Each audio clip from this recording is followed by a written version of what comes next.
ঢাকা বিশ্ববিদ্যালয়ে সাম্প্রতিক নির্বাচনের পর জয়ী ছাত্র সংগঠন খুব দ্রুত কিছু কার্যক্রম শুরু করে দিয়েছে। আর ঠিক এই বিষয়টাই উঠে এসেছে একটি বিশেষ রিপোর্টে। আজকের ভিডিওতে আমরা সেই রিপোর্ট নিয়ে বিস্তারিত আলোচনা করব।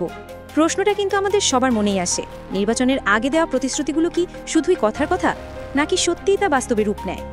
আশ্চর্যের বিষয় হলো, এইবার দেখা গেছে নির্বাচনের পরপর এই প্রতিশ্রুতিগুলো খুব দ্রুতই বাস্তবে রূপ নিচ্ছে। রিপোর্ট অনুযায়ী ডাকসু নির্বাচনে ইসলামী ছাত্র শিবির বড় ব্যবধানে জয়লাভ করার পরপরই তাদের কার্যক্রম শুরু হয়ে যায়, আর কয়েক সপ্তাহের মধ্যেই ক্যাম্পাসে চোখে পড়ার মতো পরিবর্তন আসতে থাকে। এই পরিবর্তনের মধ্যে সবচেয়ে উল্লেখযোগ্য কয়েকটি হলো: ১. নারী শিক্ষার্থীদের জন্য স্যানিটারি প্যাড ভেন্ডিং মেশিন বসানো। ২. বিশ্ববিদ্যালয় মসজিদ ও আবাসিক হলে এসি ও নতুন বেডের ব্যবস্থা। ৩. বাসের রিয়েল টাইম লোকেশন দেখার জন্য ট্র্যাকার অ্যাপ চালু করা। ৪. জিয়াউর রহমান হলে রিডিং রুমের কাছে নতুন ওয়াশরুম নির্মাণ।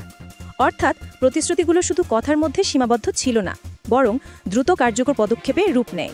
কিন্তু সবচেয়ে বড় আর চোখে পড়ার মতো উদ্যোগ ছিল বিশ্ববিদ্যালয়ের পরিবহন ব্যবস্থা উন্নয়ন। রিপোর্ট বলছে, ক্যাম্পাসে চালু হয়েছে মোট ৮টি নতুন ইলেকট্রিক শাটল সার্ভিস। এর মধ্যে ৩টি শাটল বিশেষভাবে নারী শিক্ষার্থীদের জন্য নির্ধারিত। এগুলো ফজিলাতুন্নেসা হল আর কুয়েত মৈত্রী হলের ছাত্রীদের যাতায়াতে বিশেষ সহায়তা করছে। আর অবাক করা বিষয় হলো, সূত্র বলছে ভবিষ্যতে এই সংখ্যা বাড়িয়ে ২০টিতে উন্নীত করার পরিকল্পনা রয়েছে। শিক্ষার্থীদের প্রতিক্রিয়াও ছিল বেশ ইতিবাচক। অনেকেই বলেছেন, আমরা তো ভেবেছিলাম প্রতিশ্রুতিগুলো শুধু কাগজেই থাকবে, কিন্তু কয়েকদিনের মধ্যেই চোখে পড়ার মতো পরিবর্তন দেখতে পেয়েছি। অন্যদিকে নারী শিক্ষার্থীরা নির্দিষ্ট করে কিছু উদ্যোগের কথা উল্লেখ করেছেন। তাদের মতে, ভেন্ডিং মেশিন আর আলাদা শাটল সার্ভিস আমাদের জন্য বিশাল স্বস্তির ব্যাপার, আর ট্র্যাকার অ্যাপ আসাতে প্রতিদিন অনেক সময় বাঁচছে।